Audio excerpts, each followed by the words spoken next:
Turn around, you hear this.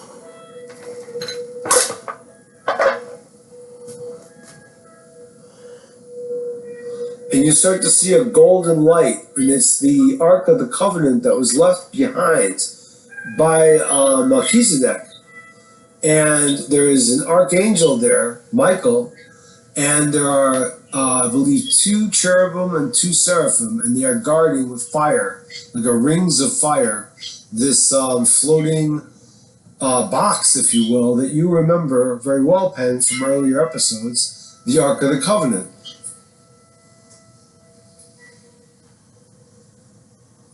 It's been sitting here waiting for Melchizedek to return, I suppose. And now I'm not talking anymore, and now it's you guys talking. Thank you. I get really tired of how things get story told and then we're back here just in the story. It annoys me. What is that box? Do you know, Penn? These are all people, deities of their own world, kind of like XALTIA, but each one of them is different, and they're all trapped here and they're being used by Omnifar.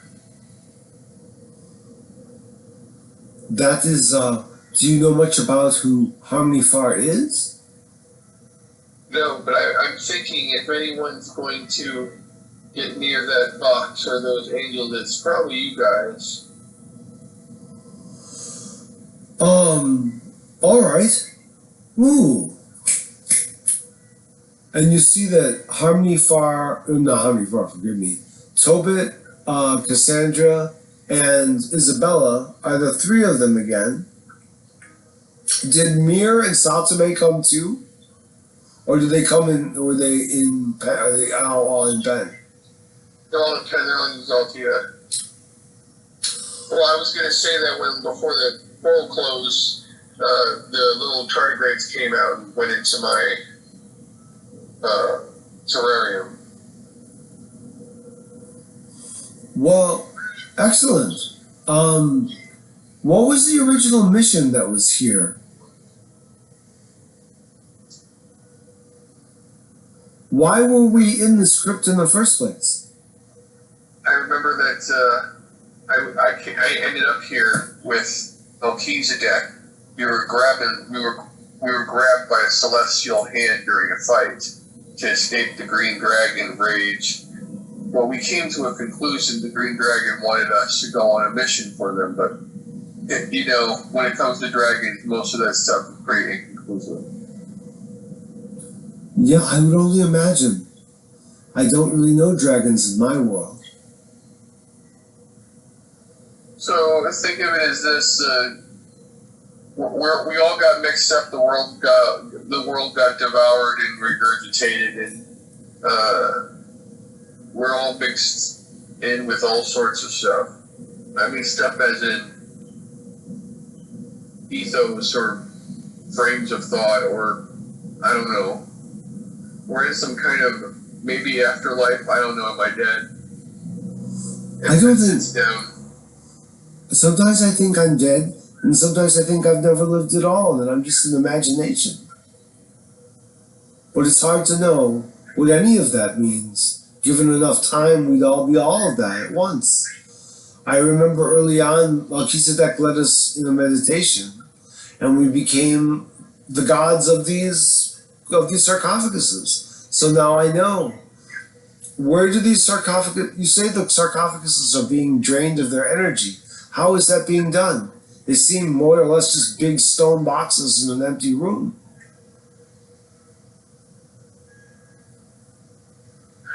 We've seen it. We wrote it. Inside there is some kind of piping or something. Well, that is an interesting thing to do. And you see the spider flies down, and what seemed to have been floating around the 3 friends' heads when they were already together in the part. So in that fluff of not there, the spider comes out, floats down on Penn, and jumps off of Penn, and start scurrying around looking for the energy conduit that links all these together. Do you think the spider can find that? Can I roll for it? I thought you were DMing now. Well, we're doing it like this. We're going back and forth. We're doing the spider. So you control the spider. Yes.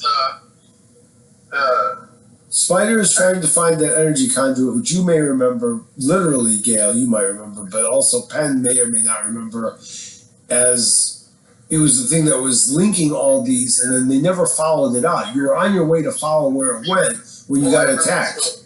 I released my tardigrades to go. They're familiar already because they've gone in it. Well, to help the spider. Oh, great. So what do I roll? Do I roll with the others? There's some tiny naked right on the spider's back. That's so nice. Well, there's 7 of them and 1 of the spider, right? And they're all going, yeah, they're all squealing, yeah. And the spider is very it's very tickly and makes him happy. And makes it happy. Makes her happy, makes them happy, makes it happy, makes them all happy. I have 6 and they're floating in mini space. I have 7 dice. Can I roll them for the 7 of tardigrades and then roll an 8-sided die on top of that to see how successful we are at finding the end of all this? I'll describe the end if we get there, but you can describe whether we get there.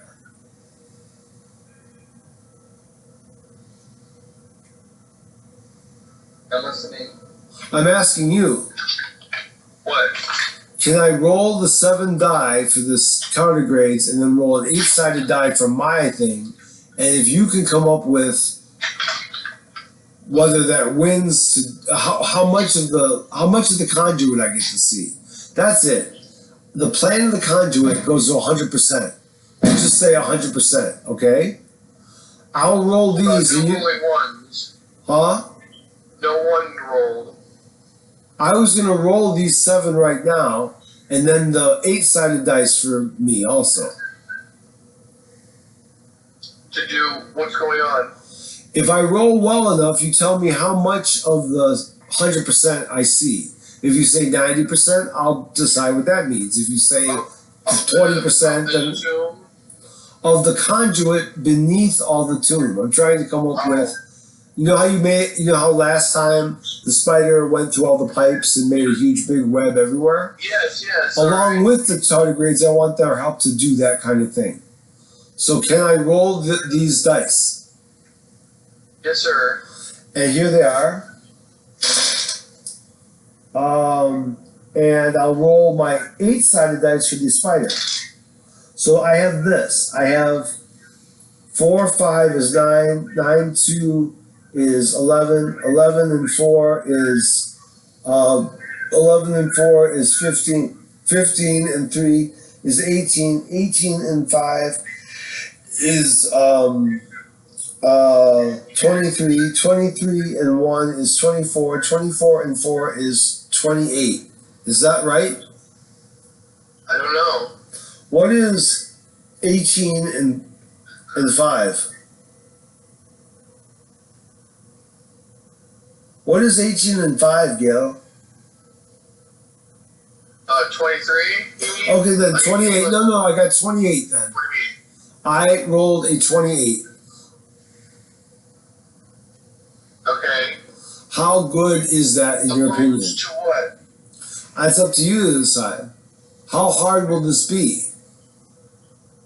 My question is this, friend. How much of 100%? So if you do 10 parts, how many of 10 parts do I get with 28? I say that you got 28%. I don't know what's the highest you got. Okay, well, I'm just saying, like, I mean, they're all they're 6-sided dice, and they're an 8-sided dice. I could roll. So if you rolled all the highest number, what would it total to? Let's see. It would be about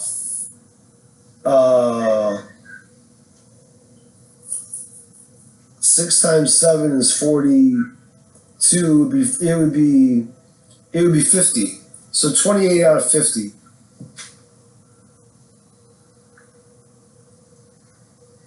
And what's the lowest number you can possibly roll? Just one of each of those dice. How many dice you got? I got 7. I would be able to get an 8. I would get 8. Between 8 and 50 is how much I can roll on this. Between 8 and 50. And I rolled a 28. So if 100% was 50, so 50 is 100%. 28 times 2 is what you're telling me. So 28 times 2. 2 times 8 is 16. 2 times 28. 2 times 2 is 4. Plus the 1 is 5. That doesn't fucking make any sense at all. And as you're thinking it, all of a sudden out of nowhere, a bat just pops out of nothing. Oh, what does? Oh.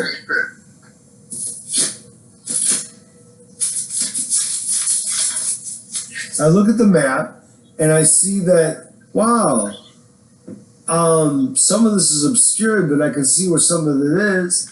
It's, I must see at least 60% of this map, and I know where I'm going through.